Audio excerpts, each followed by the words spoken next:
All right, so we have access to the water tower. We work with the water department to get access when we need it. Of course, these are secure sites in this day and age, so it's important to work closely with the community if you have sites like this. But we're going to go inside, and we are going to go ahead and open up the repeater rack where we have the cellular modem located, and also where the repeater is connected, of course. We're going to do a couple of maintenance items today. One of them is to back up the SD card that we use, and that SD card is the master image for, of course, all of the announcements that we make, all of the configurations for the repeater, and there's a lot of customization that goes into making a good repeater controller, and one that is informative for the club. So we're going to make a backup of that because we have this thing tweaked pretty well, and then we're going to swap out that SIM card so that we can get it back on the cellular air. So I'll show you a little bit about what we have outside, and then we'll go inside and check out that rack. So over here we actually have modem connection to the outside. One of those antennas we installed this summer was for the cellular, because of course this is a big Faraday cage. It's a big metal dome. And then the other of those is actually a Wi-Fi antenna, so that we can drive up from the outside and administer the actual repeater controller from the exterior without needing to get out of our car. So really tricky little setup here. And again, we had to get permission to do all of this as well, but it has worked really well. So you can see our two antennas here running out the side of the tower. If you've never been inside one of these, they're much more vast than they appear from the outside, to quote Doctor Who.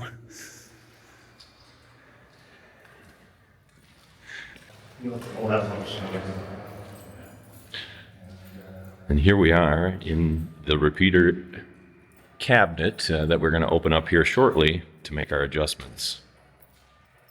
So South Lyon repeater is in a water tower in South Lyon, so there's no public Wi-Fi or public internet access. So we use a cellular modem, which is on the T-Mobile network. And what we've done in the past is we moved it over here, and we have a one coax that goes out to an antenna outside for the cellular, and we're also going to have an antenna that goes out for the Wi-Fi, so we can access the network from outside of the water tower should we need to do something, or if should something fail, then we don't have to get the city over here just to gain access to the network. So that's one task. The other task today is our T-Mobile plan has changed, so that requires changing out the SIM card today. And our friend from the club, Lewis, N8LEK, who's the club treasurer, has joined us today to help us change out the SIM card. So that's what we're doing. But we also have this one coax that we didn't have the proper fitting for last time we were here. So that's on the list of things to do too. So some maintenance items today at the N8SL repeater. Strictly maintenance item. It's probably the only time I've ever been here without something being done. Okay, back in the shack, and we're going to go into the back of the Micor repeater here. So at the top, you'll see a 100-watt amplifier. That's what the exciter feeds the signal. Down below it, of course, is the exciter and the receiver. You've got the cans all the way down at the bottom, and these are old filter duplexer cans that have been tuned up. Up above those, you'll see just at the top of your screen there a power bar, and above that the Micor power supply. And then in the middle, with all of those different connections to them, that's N8AR's repeater controller, and that's a really unique piece of equipment that we'll take a closer look at in just a moment. But you can see the receiver there and the exciter again, and the controller right below it, and all of the connections that we make to get this repeater on the air. So if you've never seen the back of a Micor repeater, or a repeater in general, this might give you a better idea of what you're talking into whenever you key up on your HT. That runs all the way down. We have some lightning arresters here, and then this runs up all the way into the top of the water tower, and that is a big climb up there. We are not allowed to climb the tower. We need a certified climber, so we're on the ground today. All right, so we've got the repeater controller drawer pulled open now on the repeater. And inside the drawer there, of course, is all the smarts that allow the repeater to be connected not only, of course, to the ALLSTAR, but also make its announcements. We have a Raspberry Pi controller here, and we're using a repeater builder controller over here connected to all that. So this is all the brainchild of Steve, N8AR, and fully documented setup here that we run inside of the N8SL machine. So if you've ever wondered what the inside of a repeater looks like, they're all a little bit different is the answer. But this one is a fully custom build, and it works extremely well for us here in the club.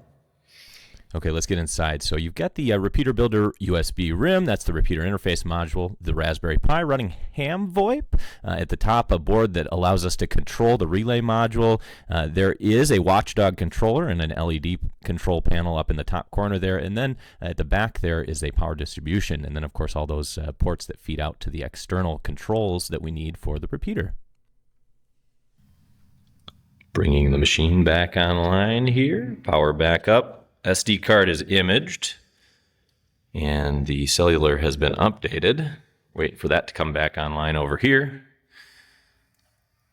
We've got our new antenna connected to the modem. So in updating the connection there, that gives us Wi-Fi outside of the tower. If we ever have to do a big image update to the repeater without getting in here, say the city can't let us in, or we need to do it on a weekend by emergency, we just can pull up and do Wi-Fi. We don't have to do that over cellular. So that's the big plus to that. Yeah, that's a big advantage here for sure.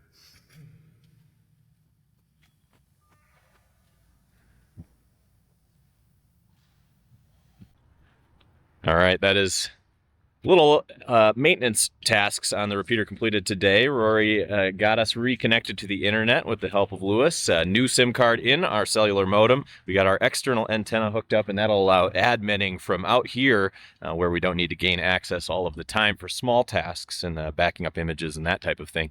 The whole thing is back online and tested. One of the big things that we always have to make sure of here is because the access is restricted, we have to make sure that we're fully connected and remotely adminnable before we make the lock again on the gate. And so we do have that done.